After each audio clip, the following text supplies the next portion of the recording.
नमस्कार दोस्तों। UCC education hub YouTube channel के ऊपर आपका बहुत बहुत स्वागत है।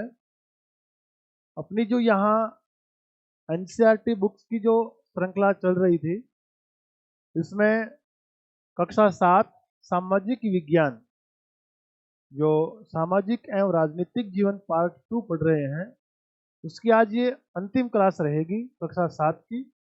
और उसमें आज जो अपन यहाँ से बात करेंगे, वो अपन बात करेंगे चैप्टर, जो चौथा चैप्टर है, लड़के और लड़कियों के रूप में बड़ा होना।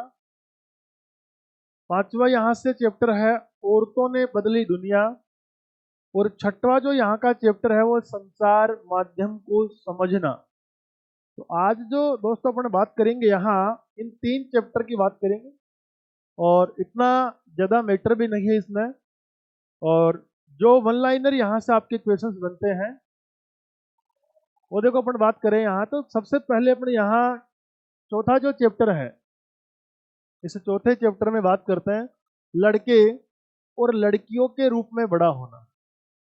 ज्यादा देखो, ये ऐसे अध्याय हैं, इनमें ज्यादा कोई कंपटीशन को लेकर यहाँ से कोई मैटर आपका नहीं बन रहा। लेकिन फिर भी हमने जो यहाँ इन अध्यायों के अंदर जिन मुद्दों की बात की गई है, उनको हमने संविधान से थोड़ा सा लिंक करने का प्रयास किया।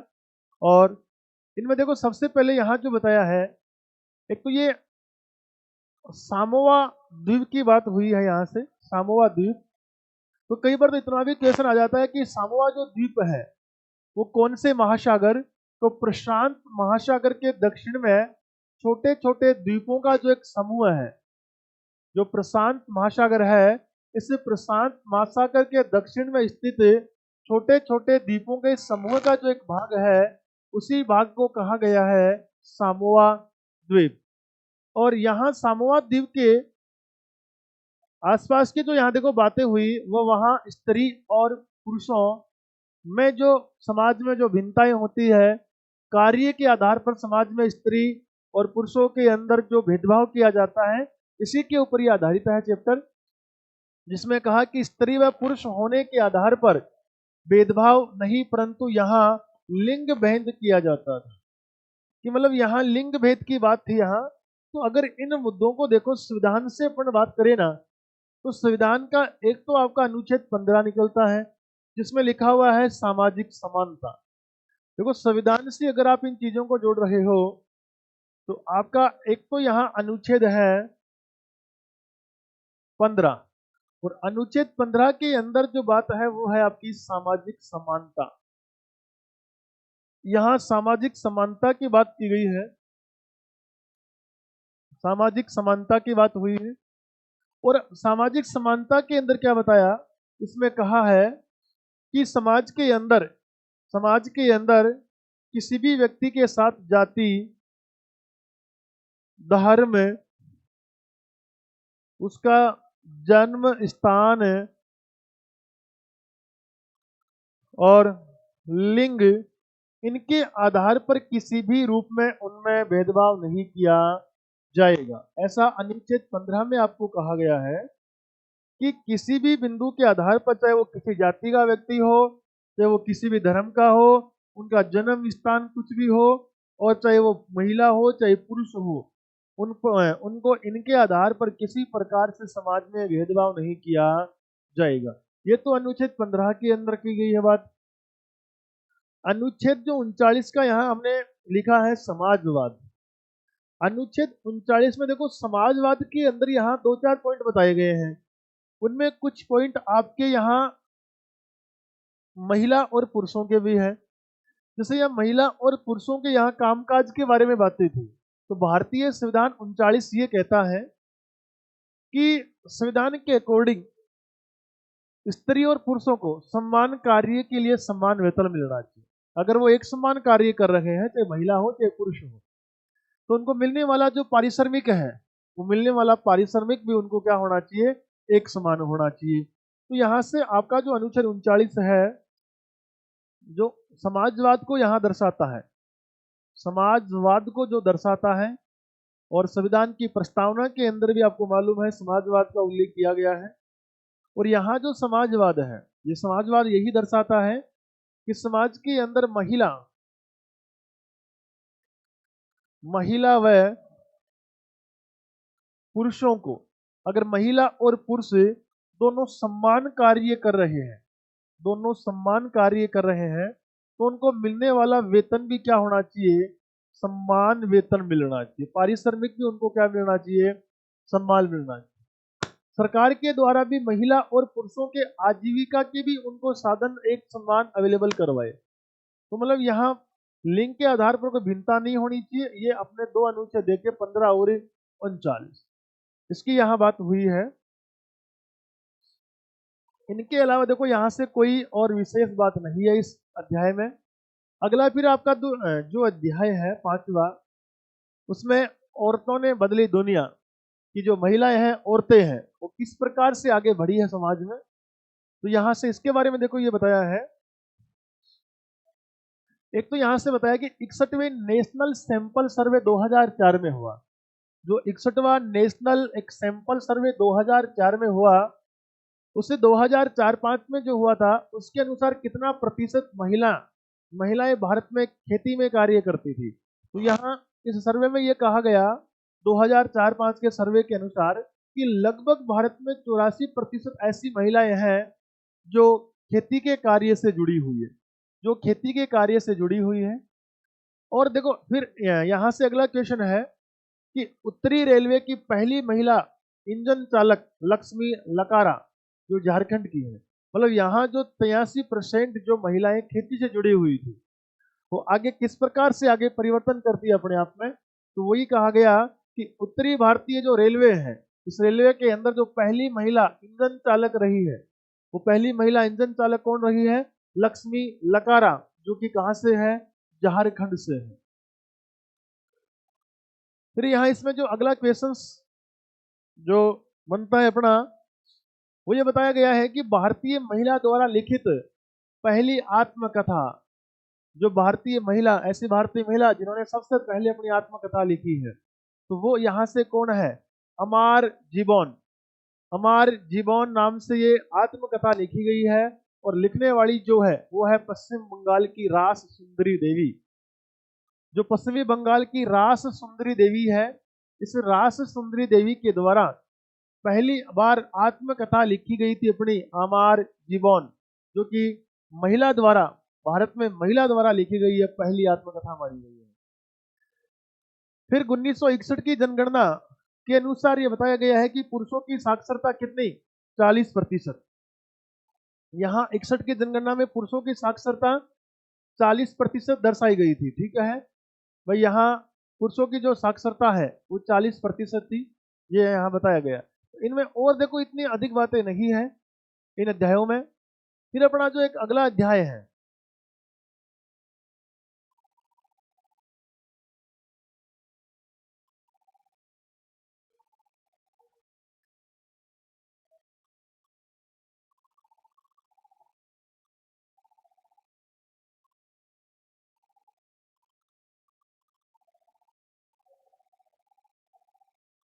अगला जो अपना अध्याय है वो अध्याय 6 की अपन बात करते हैं यहाँ से। और अध्याय जो अपना 6 है, संचार माध्यमों को समझना, कि जो संचार माध्यम है उनके बारे में यहाँ बताया है।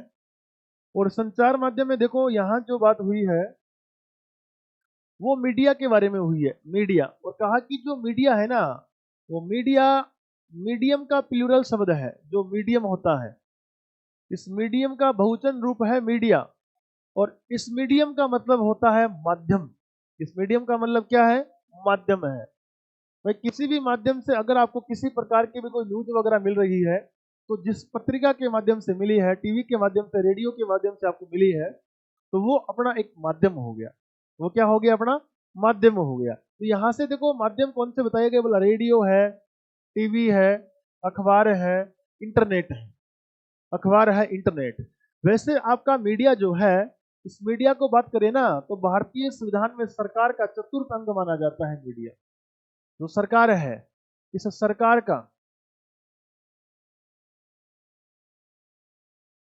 का चतुर्थ अंग मीडिया माना जाता है। भाई सरकार के 3 अंग हुआ करते हैं, कार्यपालिका, व्यवस्थापिका और न्यायपालिका।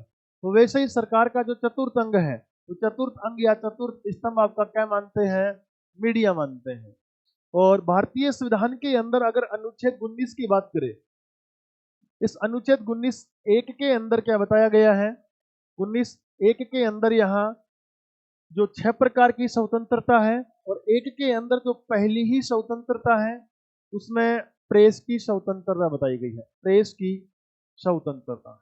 तो ये संविधान के अंदर भी आपको बताया गया है प्रेस की स्वतंत्रता।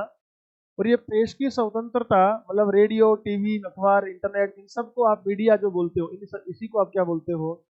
प्रेस बोलते हो। ये संविधान से जुड़ी हुई बात यह है कि 19(1) के अंदर पहली स्वतंत्रता में ही प्रेस की स्वतंत्रता दी गई है और मीडिया को सरकार का चतुर्थ अंग भी कहा जाता है। आगे यहां बात करें इस चैप्टर में, तो यहां देखो एक बात यहां बताई गई है, मास मीडिया। मास मीडिया क्या है? और मास मीडिया यहां क्या बताया है कि देश में, देश विदेश में लाखों लोगों तक जनसंचार का माध्यम, कि देश विदेश के अंदर इस देश की सूचना उस देश के अंदर, मतलब लाखों लोगों तक जनसंचार का जो एक माध्यम हो रहा है, एक जो जाल बन रहा है, उसी जाल को क्या कहा गया है? मास मीडिया कहते हैं। कि मास मीडिया है देश विदेश में लाखों लोगों के तक जनसंचार का जो एक माध्यम है वो किसके द्वारा होता है? वो मास मीडिया के माध्यम से। फिर ये बताया गया है कि इसी प्रिंटिंग के अंदर कि 1455 के अंदर जो जर्मन एक आविष्कारक हुए हैं गुटेनबर्ग। गुटेनबर्ग जो है वो जर्मन एक आविष्कारक हुए थे, जिन्होंने 1455 ईस्वी के आसपास जो एक प्रिंटिंग की है, वो बाइबल, जो बाइबल जो पुस्तक है, ग्रंथ है, इस बाइबल ग्रंथ का इन्होंने मतलब प्रिंटिंग की थी, यहाँ छापा था इसको। किसके द्वारा छापी गई है? गुटेनबर्ग के द्वारा।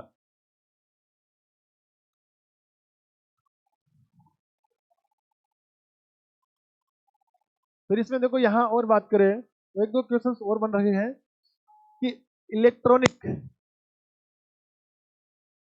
इलेक्ट्रॉनिक टाइपराइटर कब आया? इलेक्ट्रॉनिक जो टाइपराइटर की शुरुआत हुई है वो 1940 के दशक में बताई। 1940 के दशक में इलेक्ट्रॉनिक टाइपराइटर का आविष्कार हुआ है। और फिर देखो यहाँ से बहुत अच्छा पॉइंट समझने लायक पॉइंट है, सेंसरशिप क्या है? सेंसरशिप देखो अच्छा पॉइंट है। सेंसरशिप क्या है इसको समझना। सेंसरशिप क्या है? सेंसरशिप का मतलब है कि जब सरकार समाचार के किसी अंश या फिल्म के किसी दृश्य या गीत की किसी अभिव्यक्ति को जन समुदाय तक पहुंचने से प्रतिबंधित करती है, मतलब यहाँ प्रतिबंध लिखा हुआ है कि प्रतिबंधित करती है। इसका मतलब यह हुआ कि अगर कोई ऐसी सूचना है जो सरकार ये चाहे कि इसको हमें प्रकाशित नहीं करना है, सोशल मीडिया से छुपा के रखना है, हाइड रखना है, तो वो मामला होता है क्या? सेंसरशिप। कि सरकार चाहे तो इस मीडिया के ऊपर रोक लगा सकती है, ऐसा पावर सरकार के ऊपर है। और ऐसा भारत के अंदर देखो, जब 1975 के अंदर इंदिरा गांधी ने भारत में आंतरिक अशांति के नाम पर आपातकाल लगवाया था। आंतरिक अशांति के नाम पर जब इंदिरा गांधी ने भारत में आपातकाल लगवाया था, जो कि 1975 से लेकर 77 तक चला था। और इस समय देश की जो पीएम थी, वो देश की पीएम कौन थी? आपकी इंदिरा गांधी।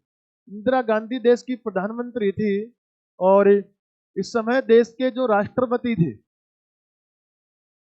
ये देश के राष्ट्रपति कौन थे? वो राष्ट्रपति थे फखरुद्दीन अली अहमद। फखरुद्दीन अली अहमद। और इसी फखरुद्दीन अली अहमद को कहकर इंदिरा गांधी के द्वारा भारत में यहाँ क्या करवाया था? 1975 के अंदर अनुच्छेद 352 का, अनुच्छेद 352 का तीसरी बार यहाँ क्या करवा दिया था? भारत में प्रयोग करवाया था, जिसे राष्ट्रपति शासन कहते हैं, सॉरी जिसे राष्ट्रीय आपातकाल कहते हैं। राष्ट्रपति शासन तो अनुच्छेद 356 राज्य आपातकाल को बोलते हैं।